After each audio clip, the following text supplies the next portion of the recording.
بسم اللہ الرحمن الرحیم۔ قال اجعلنی، فرمایا یہ نیچے لکھا ہے طلب عہدہ، اس کو مٹا دو، اس میں ہے اختیار منصب، لفظ اختیار منصب لکھو، طلب عہدہ نہیں ہے، کیونکہ طلب تو بادشاہ نے کیا، انک الیوم استخلص لنفسی، یہ دونوں لفظ اس پہ دلالت کر رہے ہیں کہ بادشاہ نے خود حضرت یوسف کو مقام عطا کر دیا، اور مقام بھی وہ کہ جیسے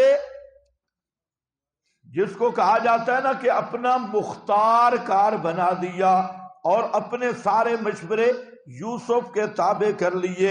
قال اجعلنی علی خزائن الارض، فرمایا حضرت یوسف نے مقرر کر دو مجھے ملک مصر کے خزائن یعنی زراعت وغیرہ پر، کیونکہ اب جو قحط کا مسئلہ آنے والا ہے یہ میرے ذمہ داری لگا دو، میں اس کو بہتر جانتا ہوں کہ کیسے گندم سٹور کرنی ہے اور کیسے خرچ کرنا ہے۔ انی حفیظ علیم، بے شک میں امانتی بھی ہوں اور علیم، آمد نکال کے حساب کو جانتا بھی ہوں کہ کیسے حساب کرنا ہے، اس کا بھی مجھے علم ہے۔ اب یہ جو میں نے بات کی، آپ کے پرچے شرچے لکھنے کی ضرورت نہیں، دو سوالوں کا جواب آ گیا۔ ایک یہ کہ حضرت یوسف نے عہدہ نہیں طلب کیا، بادشاہ نے جب عہدہ خود منتخب کیا اور اپنا مختار نامہ حضرت یوسف کو دیا، تو حضرت یوسف نے اس کے بعد ایک ذمہ داری لی، بادشاہ نے تو اسے اپنا مختار بنایا اور حضرت یوسف نے اس میں سے ایک ذمہ داری کو انتخاب کیا۔ یہ نہیں ہے کہ حضرت یوسف نے ان سے کوئی عہدہ مانگا کہ مجھے عہدہ دے دو، یہ دے دو شو والی بات بالکل نہیں ہے۔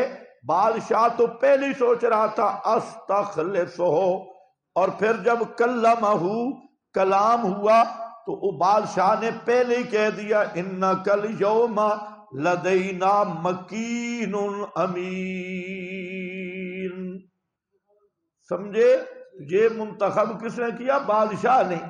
انتخاب کے بعد حضرت یوسف نے ایک ذمہ داری قبول کی، فرمایا کہ باقی تو جان، تیرا کام جانے، ساری ذمہ داریاں نہیں، لیکن ایک ذمہ داری قحط سے نبٹنے کا انتظام جی آپ میرے حوالے کر دیں، زراعت کیسے کرنی ہے اور قحط سے کیسے نبٹنا ہے اس کو میں سنبھالوں گا اور اس کا میں تجربہ رکھتا ہوں۔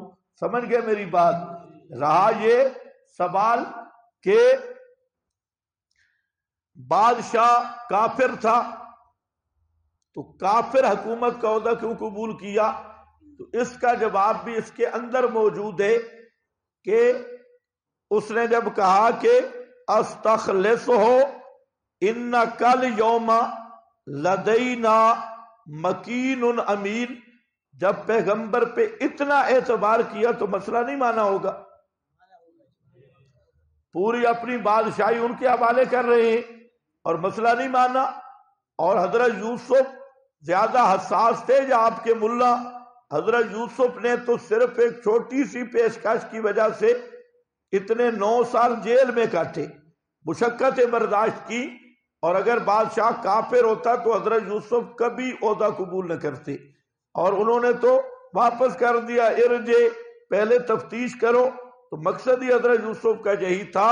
اور پھر عقلاً بھی یہ بات طے شدہ ہے کہ حضرت یوسف کو جو نبی ہیں، جو مسئلہ چھپانے والے بھی نہیں، ان کو اتنا بڑا مقام دینا کہ استخلص لنفسی اور مکین امین، اتنا بڑا عہدہ اور پورے ملک کے مصر پر مختار نامہ دینا، یہ کوئی بد عقل ہی کہہ سکتا ہے کہ بادشاہ نے مسئلہ نہیں مانا اور سارا ملک یوسف کے حوالے کر دیا۔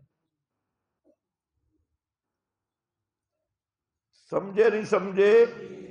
ہاں، اس لیے دونوں سوال ختم، نہ عہدہ مانگا جیسے مودودی نے لکھا ہے ڈکٹیٹرشپ کا سوال کیا، یہ پتہ نہیں ڈکٹیٹرشپ کیا ہے، اور عہدہ مانگا، اور جب فضلو پارٹی کہتی ہے عہدہ مانگا، ان سے تو پوچھو بے ایمانو تم اسرائیلی ہو یا مسلمان ہو؟ اگر حضرت یوسف نے عہدہ بالفرض مانگا بھی ہوتا، مانگا نہیں، اگر مانگا بھی ہوتا تو وہ اسرائیلی شریعت ہے۔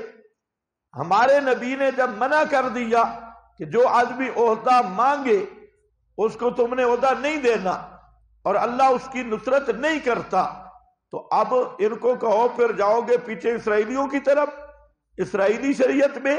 تو اسرائیلی شریعت میں تو اور بھی بہت سارے چیز تھی۔ تو اس لیے مولانا سے پوچھو کہ پہلے اپنا تو شناختی کارڈ ذرا چیک کرا کہ تو مذہب کے خانہ میں یہودی لکھتا ہے یا مسلمان؟ تو اسرائیلی شریعت کو پھر کیسے حجت بنا رہا ہے؟ بھائی دیکھو، شرائع من قبلہ نا کا مسئلہ میں سمجھا چکا ہوں۔ اگر بالفرض حضرت یوسف عہدہ مانگتے بھی صحیح، ہم کہتے ہیں نہیں مانگا، عہدہ اس نے خود دیا، اس میں سے حضرت نے ایک چیز کو منتخب کیا، عہدے کا مطالبہ انہوں نے نہیں کیا، بادشاہ نے دیا ہے۔ اور اگر کوئی اڑ بھی جائے نہیں جی، تو ہم کہتے ہیں نہیں جی تو پھر نہیں جی، تو پھر تم بتاؤ تم کون ہو؟ یہودی ہو؟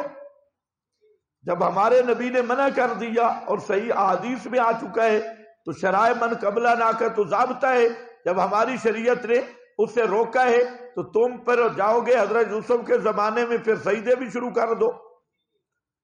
وہاں تو بھائیوں نے سجدہ بھی کیا تھا، آگے آ رہا ہے، اور بھی بہت ساری چیزیں تھی۔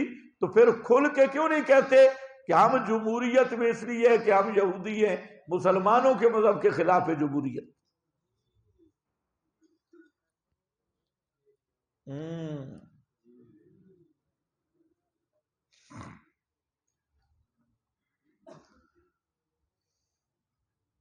قال اجعلنی علی خزائن الارض، خزائن الارض سے مراد الارض کا الف لام آدھے خارجی کہے، ملک مصر کے خزائن، انی حفیظ علیم، حفیظ میں امانتی ہوں، حفاظت کر سکتا ہوں، علیم یہ وہی دو چیزیں تھیں، امانت اور فراست، وہی جو خلاصہ چلا رہا ہے، امانت کے امتحانات اور فراست کے۔ اور حضرت نے اس لیے کہے کہ حفیظ علیم، امانت اور حضرت کا علم اب مسلم بن چکا تھا مصر میں، ہر بندہ آپ کے علم کی تعریف کر رہا تھا، ہر بندہ آپ کے امانتی ہونے کی تعریف کر رہا تھا۔ اور پھر ایک وقت آیا حضرت یوسف نے پورے معبد جو سینکڑوں سالوں سے پوجا جا رہا تھا جہاد کیا اور سارے مشرکوں کو قتل کیا، اور ان پنڈتوں کو بھی ذبح کیا، ان سب کو، اور سارے مصر سے شرک کا خاتمہ ہوا اور خالص توحید کی اقامت ہو گئی، اور بادشاہ بھی خود حضرت یوسف بن گئے۔ سمجھ گئے میری بات؟ ہاں، وَكَذَلِكَ مَكَّنَّا لِيُوسُفَ فِي الْأَرْضِ، كَذَلِكَ مَكَّنَّا، کوئی للڑ تو اعتراض کر ہی نہیں سکتا، کیونکہ پہلے بھی آیا كَذَلِكَ مَكَّنَّا، کدھر آیا؟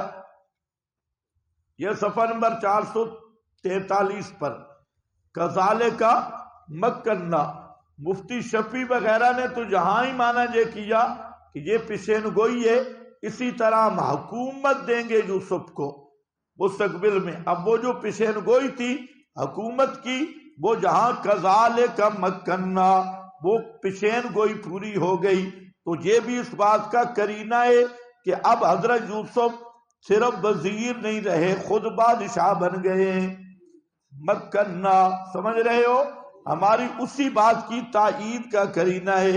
اوپر جو مکین امین کا معنی میں نے کیا، آگے مکننا کا لفظ بھی اسی پہ قرینہ ہے کہ اب حضرت کی حیثیت ایک وزیر کی نہیں تھی۔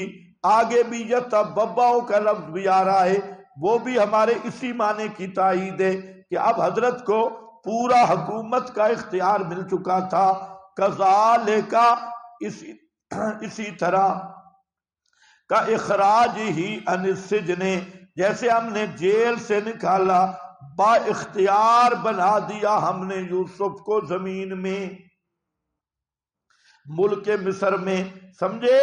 آگے یتبوأ منہا حیث یشاء، یہ آزادی صرف وزیر کی نہیں ہوتی، یتبوأ ٹھکانہ رکھتا تھا منہا اس ارض مصر میں، حیث یشاء جہاں چاہتے تھے، نصیب و علت ہے اس لیے کہ ہم پہنچاتے ہیں اپنی رحمت من نشاء جس کو ہم چاہیں، بلا نضیع، اور ساتھ یہ بات بھی ہے کہ ہم نہیں ضائع کرتے محنت دل سے نیکی کرنے والوں کی، جو اندر سے دل کا نیک ہو ہم دنیا میں بھی اس کی محنت کو کبھی ضائع نہیں کرتے ہیں۔ بلا اجر الآخرہ، البتہ اجر آخرت کا، خیر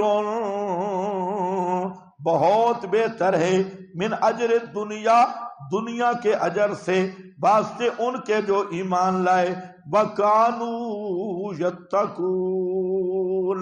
قرآن نتیجہ بتا گیا کہ یوسف کو جو عظمتیں ملی ہیں ان کے حسن نیت پر، یوسف کو کمال ملا ہے ان کے تقوی اور احسان پر۔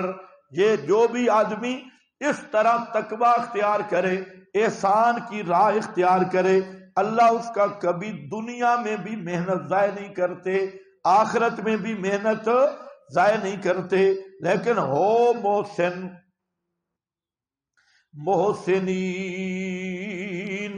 اس لیے میں کہا کرتا ہوں بعض طالب علم وہ بیچارے کند ذہن ہوتے ہیں لیکن بہت ہی خدمت گار اور بہت ہی دل کے نیک ہوتے ہیں، تو انہیں حوصلہ نہیں ہارنا چاہیے۔ جو محسن ہو، اللہ کا وعدہ ہے لا نضیع اجر المحسنین، سمجھ گئے کہ نہیں؟ ہاں، جو لیاقت پہ فیصلے نہیں ہوتے، قبولیت پر فیصلے ہوتے ہیں۔ قبولیت، بعض طالب علم بہت زیادہ ذہین ہوتے ہیں لیکن وہ متکبر ڈنگر بن جاتے ہیں، اپنی ذہانت سے وہ سمجھتے ہیں کہ بس ہمارے جیسا کوئی نہیں۔ جب طالب علم میں یہ نقص آ جاتا ہے کہ میرے جیسا کوئی نہیں، یہ متکبر، اس کو شیطان والی سزا ملتی ہے۔ ہاں بھائی، تو اس لیے محسن، دل کی نیکی ضروری ہے، اخلاص ضروری ہے۔ بل اجر الآخرۃ خیر للذین آمنوا وکانوا یتقون،